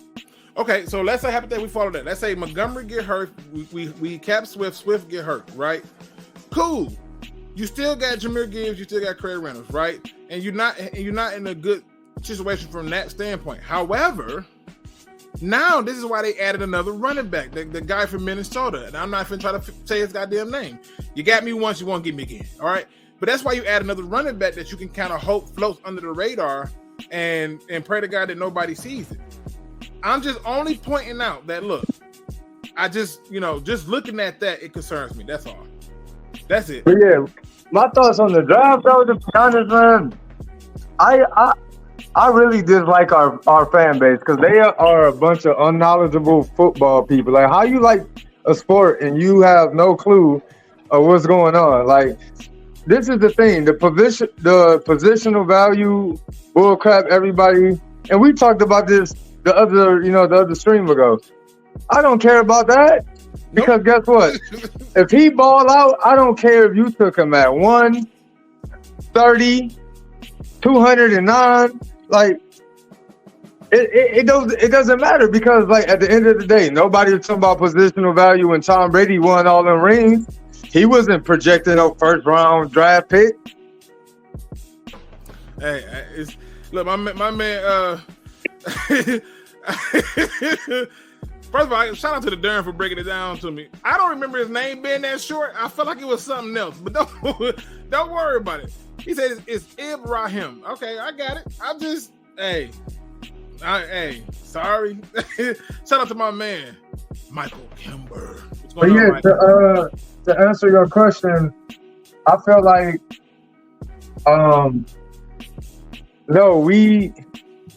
it's hard to say because it's almost one of those we gotta wait till it pan out. But if we just talking about what we have right now, and if this is the team we going in there with, I'm still struggling about us defending the run. I mean, yeah, I watched, some tape on the guy, and I even, went and did some research, been watching whatever videos, anything I could find on him, and it's like, you get excited because you're like, yeah, he's super big, but it's like, dude, there's no point of attack.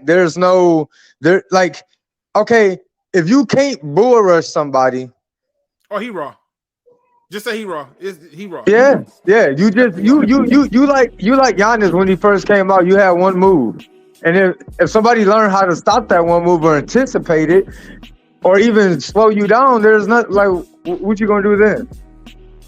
Now, I'm not saying that he can't come out and contribute or he not gonna be like a super huge help. Okay, Pinky, thanks. My bad, man. My baby kind of mad.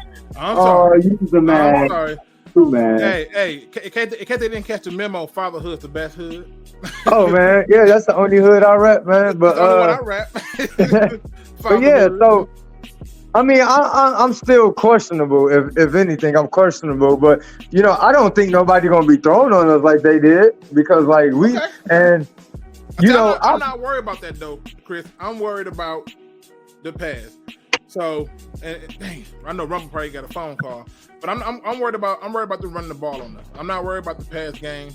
So that's what it boiled down to. So I mean, I feel like Campbell gonna help a lot though because that dude is fast. If I'm not mistaken, we had this conversation last stream, and you was basically pointing out that how long it took him to actually move. Like he got a good IQ, but his reaction time is just too slow. It's like and especially when you that tall, you can see the field, but you fast to be that big and that fast. Like as soon as you recognize it, you supposed to be flying through there. Like you waiting for it to develop to pick your shot when.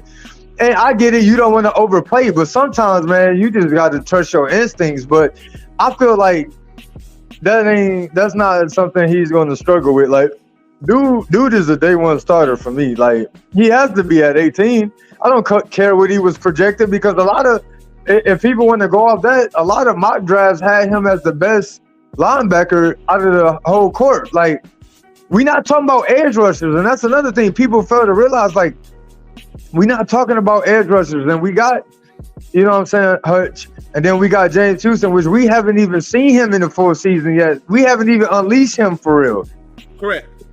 You know, and then we got the healthy Warrior. So like we got some pieces to play around with. So I'm confident, but it's still a little shaky. I can't say, oh, ain't nobody about to run on us, but you know, I'm pretty sure they're gonna mix some things up and they're gonna find something valuable to do. All right, let me address this. My man Steve-O says positional value is a real thing. Some positions get paid more than others. The goal is to get the highest paid position on rookie contracts. Why is that hard to understand? Then what you should so essentially what you're saying is every team should draft quarterback with the first 32 picks because that's going to be the highest contract, right? This is why. Ooh, no, go ahead. So if we're doing it that way, this is why I said I don't care about positional value, and it's not a real thing. Positional value is not a real thing because guess what? Even if you get the highest paid position on a rookie contract, if they are not a good player, i.e.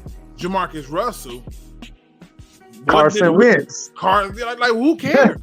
You eating shit. Cares? Let's be honest. You know what I'm saying? Now, shout out to my man, Amon Washington. He says, we addressed everything. He says, we upgraded our running back room. We upgraded our linebacker room. We drastically upgraded our DB room. We got a quarterback everyone was crying for. We even got another receiver. What the fuck do y'all want from Holmes? He picked studs. I don't have a problem with the draft. I love the draft pick. I said, I love that enough to address the defense. That's what I asked. I loved every pick. Honestly, I was surprised by the first two, but I wasn't upset at them because, but I do want to go back to the positional value thing because there's a reason why. Okay, so for instance, you got the quarterback, we got Hooker, whatever. Now he was projected to be, you know what I'm saying, would have been probably top 5. He would have been gone top 10, you know, quarterback, whatever, because of the injury, blase split. Okay.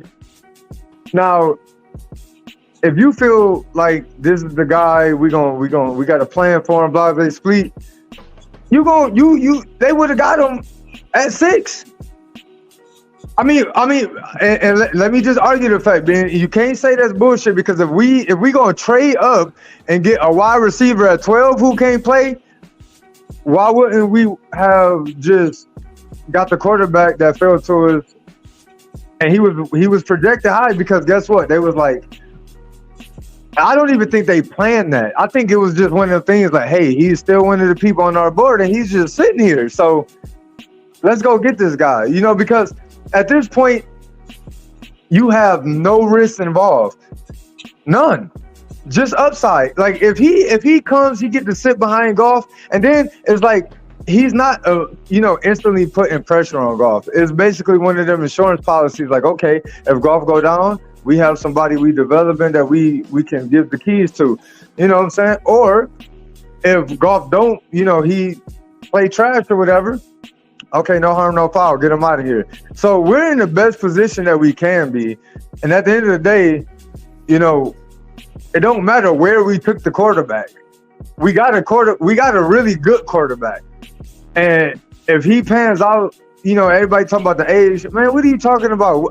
How old is Ryan Tannehill? How old is Tom Brady? Like, people almost making it to be 50 and still playing down there. So it's like, come on, man. I don't get the whole age complaint. I don't get it. Man, he's one. Like, dude, he's accurate. The dude is mobile. Like, he can make every throw. Like, dude, we got to steal. He is absolute steal. But it's just that positional value because, like, you gonna go by that. If they would have went by positional value, now let's say they could have got some names. Like, you could have got people, whatever, and they don't pan out, like you said. Now nobody cares where you took him. Oh, he trash. Get him out of here. We done seen this time and time again. We done seen, 3, 4th rounders or, 5th rounders become better than people who got drafted. We seen undrafted people who turned out to be better than some top 10 selections. Come on, man. Like, they did exactly what they were supposed to do. Like, let me bring some more. Let me bring some more people in. I want to, because we getting ready to do the final thoughts. I want to bring some more people in, but I also want to make sure that I address the stuff that is addressed. I want to make sure that we had a show where we dispel all of those narratives, all that stuff that we were subscribing to that had no merit, all that BS. I want to make sure that we removed any doubt when it came to that. I want to make sure that there was no conflict when it came to that. So let me bring in my other people. My man Lions Rumble hung in the back with us. My man Crimson Shadow. I'm going to go down the list, obviously, because I want to get ready to get to the final thoughts in a minute. And like I said, I just generally, for me, it came down to that one question only. It's a question that for me, I just want to know what people's thoughts are. Did we do enough to address the defense? The defense that was ranked 30th. The defense who had the 4th worst rushing defense. Did we do enough? And if your answer is yes, hey, you my peoples. You the kind of people I want to talk. So I just want to put that out there, for the people who think I'm just trying to be, I'm trying to be funny. No, I'm serious. Did we do enough? That's a legitimate question that I really want to know. You know what I mean? So shout out to my man, the Dern. He felt the need for us to share the sentiments of one Brad Holmes. That's pretty accurate. That's right. F your mock draft. Yeah, that's right. F your mock draft. F your positional value. F your I can't do this and I can't do that. F you if you don't like what I did. You can hate me now, love me later. I got room with a big heart. You feel me? I do got one more thing I got to put in there really quick, fellas, and I want y'all opinion on it as a whole because I find it funny. I find it funny. Have you seen the power rankings? This BS. It's a gander. Now, mind you, this is why this is garbage to me because they literally, after signing Chauncey Gardner-Johnson, dropped us in the power ranking, right? They dropped us. So let's see what happened after this draft. Kansas City is 1, Eagles is 2, Bengals is 3, Bills is 4, 5, 6, 7, 8. They go down 1. Okay, 9. They stay at 9, 10, and we 11. You're shitting me. Whatever. I don't give a shit about it. But that's messed up. But to the people who want to read it, feel free to take a gander at it. They this is what they think. I don't really care. It's power rankings. You start off at the top 11 team. 14 teams get in there, so they've already said you should be a playoff team at this point. It's Mel Kiper, for God's sakes, in that realm. Let's be fair. This is as irrelevant as it gets. I just want to put it out there. Listen, let me take a look at a few more questions, and we're going to get to the final thought. Luke, at pick 12, given who was on the board, who would you have taken? Kalijah Kancey? Yeah. I would have took Kalijah Kancey at 12. I wanted the D tackle so bad. You know what I mean? I'd have took Kalijah Kancey. I mean, I could have did it. I could have did it a lot of ways. Like I said, if you didn't feel confident with Carter, you could have just took Bijan. Yeah. It makes me wonder what's up with Levi. I don't know. Like you said, they could have addressed it if they felt like he wasn't going to be available, or if they felt like he wasn't going to be he wasn't going to be part of the team. But something, I don't know. I just got a good feeling about it, man. Hopefully the kid can, produce and actually play some games this year and remain healthy. I know we got the new medical team staff there, so hopefully a lot of our guys who have, again, something that the previous regime did not address, and we had guys who were injured and misdiagnosed, and it's like we take for granted how important that kind of stuff is, because if you're misdiagnosed and you're not doing the proper regimen to heal something that was misdiagnosed, well, you're never going to be healthy. It was misdiagnosed. So kudos to them. Kudos to Sheila and the regime for just, addressing certain issues and that we might take for granted or may not even pay attention to. So shout out to them. Yep. Joel C says Cansey over Gibbs. Yep. I wanted the D tackle. Yeah. I agree. If you wasn't going to take Carter, I still wanted the D tackle, because I'm telling you right now, there needs to be somebody that can anchor, like not be a project, but anchor along with McNeil. That's just my, And as Mike the kid says, Brad, don't care who you wanted. The biggest question I walked away from the draft was, I was actually really shocked we didn't take any cornerbacks in this draft. I was like thinking we traded Jeff Okudah, and I was thinking, okay, I'm not going to judge anything until I see the draft. I was expecting, we're going to go out and get a Porter, we're going to go out and get a Gonzalez, or we're going to go out and nope, we passed on Gonzalez twice. I was like, wow, okay, we're not even going to take a project at all. You know what it was? Listen, okay, so I was supposed to do a video on Gonzalez, and work slowed it down. Here's the problem.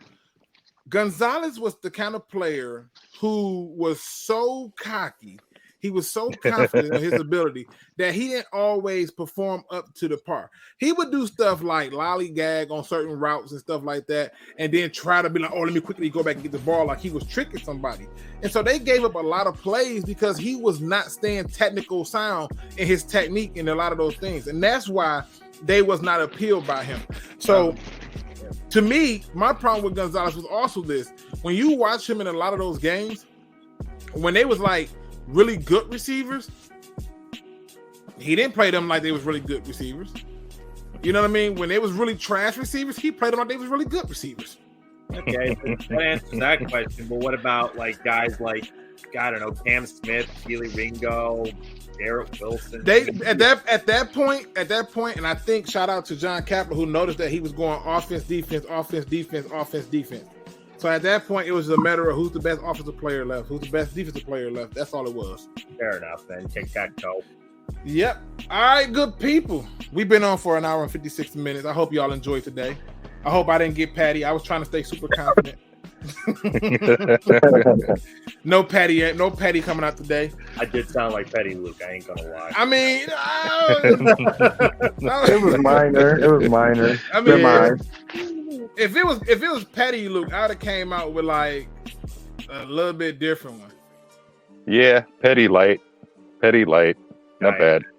See, I came out with this. Patty Luke would have came out to this. You see what I'm saying? But no, I didn't. I came out to something awake and everything. All right, let's get to the final thoughts. My man Chris Wallace, thank you for joining me. My man's Detroit's own Big Wheel, thank you for joining me. D-Map Zoom, thank you for joining me. Crimson Shadow, Lions Rumble 81, thank you for joining me. Nomus J is in the building. If you don't know, check out the channel. It is linked in the description, and it's linked on my channel as well. Thanks for joining me. I got to get to these final thoughts. And to all the people who showed up on the chat today, thanks for joining me. Thanks for participating and hearing me out and having fun with me. This is a fun moment. I needed to get that off my chest anyway. It was therapeutic. You feel me? Hey. Let me get into it. Chris, give the people your final thoughts. My final thoughts is everybody needs to calm down, man, and just see, what is going to happen, really. You know what I'm saying? Like, it's okay to be optimistic. It's okay to be worried, but, just calm down. If you trust the process, because look, and I ain't trying to get all super spiritual, but look, if you trust God, you can't question the things he do for you just because it ain't lining up with your plan. You got to trust the process, and the plan is bigger than what you can see or what you think. So I'm gonna trust it. I feel like everybody that we drafted, is going to play a big role in our future. Some is going to be day one starters, and we got talent. It ain't a bunch of nobodies who we can't find tape on or nobody knows. So, I'm excited, and I'm just ready for some football, man. Hey, I hear that, my man's Crimson Shadow. You've rocked with me for a long time. Always been a very wonderful person to be around and enjoy. Give the people your final thoughts. Well, ride or die. I mean, let's be fair. Even if we say we go to Super Bowl, I'll be the happiest man in the world if we do. But if we suck again, well, I'm just going to stay humble. I'm just going to ride or die with the Lions. That's just kind of how it goes. I've been a fan for 20 years, and I'm probably going to be let down by this team or risen up one way or the other. Ride or die. Hey, support that. And last but certainly not least, my man who's out here putting in work, who manages to still somehow listen to all of the content creators and still show love and support and do a job. The king of all multitasking himself, Mr. Lions Rumble 81. Oh, man. Final thoughts. Thank you, Luke. As always, a pleasure to be here, part of this. This is incredible. So, final thoughts, man. Like, hey, I'm kind of riding with Crimson and you and Chris, man. Like, we have to give this thing time to see what kind of players we have. We know we have a competent front office, so they've answered they've answered quite a bit of questions I had regarding them, and just in their first 2 seasons. And the 3-game to 9-game jump was impressive to say the least. And some of those players are no longer here. So now again, let's see if they can conquer this. Let's see if they can conquer this and make this a 10 to 12 win team. But yeah, you're right on the head, man. The NFC North should be ours this year. We should be competing for at minimum a wild card spot. At minimum, if all these guys are healthy and all our coordinators are the guys who we want there, our cornerbacks at the very least should be well equipped. We have some veterans back there, so I'm okay with that. But again, that defensive line, they need courage, they need confidence, whatever the case may be. I'm hoping Shepard and Aaron Glenn and company really address that and get it to where these guys can play their position and be the best at it. So I'm like you guys, I'm ready for the season, man. Is it preseason yet? Like I'm really ready, man. I honestly cannot wait. Jack Campbell, we got some studs who I've been waiting, just itching to see, like, well, what would it be like if we got him, or what would it be like if we got this guy? So, all in all, I'm hoping and grateful for another year to see these boys shine. So, hey, I get that, man. Listen, to all the people who came in here, took and participated in part of the process, I cannot thank you enough. You know me, I can't end the show unless I do it on a positive note. I wanted to kind of give it a different, spin, aka the truth. I think that what I said was the truth. That the things that people were complaining about did not align with what the issues were. You wasn't complaining about, hey, did we fix the defense? You was complaining about where we took somebody. You wasn't complaining about, hey, did we miss out on a generational talent at running back for the second best option? We don't know, but I know this: over the next 3 seasons, that's going to be the talk of the town. Here's today's positive quote to the good people. I don't know who wrote this, but it hit me different. As you get older, you start to understand the difference between friends and associates, family and blood, business and work, love and lust, wants and needs, and most of all, what's important and what is not. Boy, that was needed for somebody today here, because I know it's somebody that's putting a lot of concern on things that don't concern them. Instead of being concerned about their peace, they're concerned about the things that's disrupting it. Instead of being concerned about their happiness, they're concerned about the things that's trying to get in the way of it. They need to put their attention on the things that are most important and understand what is not. They need to put that energy into something that makes them better, that lifts them up, that tells them that, hey, we've been to the bottom, but the top was never our ceiling. The sky couldn't stop us, and my ability to fly had nothing to do with wings. There is somebody right now sitting up here trying to figure out the level of importance they need as it pertains to their job. There's somebody out here trying to figure out the level of importance they need as it pertains to a relationship. There's somebody right now trying to figure out the importance when it comes to their bills, and they're trying to figure out how to prioritize all these things and put them together. But here's what I can tell you. If you prioritize you first, if you prioritize your peace, if you prioritize your happiness, if you prioritize your health, then everything else in the middle don't matter. All the things that you thought matter ain't gonna be a factor. The friends who came and went was not your downfall. The family who was there by blood didn't make them family. The people that you thought that you loved because you was lusting over and they exited the door that left another door for the person who truly loved you to come in was still there in your life. And everything else around you that you thought had any real meaning behind it just simply didn't. I'm just asking y'all to do one thing today. Know the difference between what is and what is not important. And with that being said, ladies and gentlemen, hit that like, subscribe, notification bell. And if you ain't did nothing else, don't be no chump.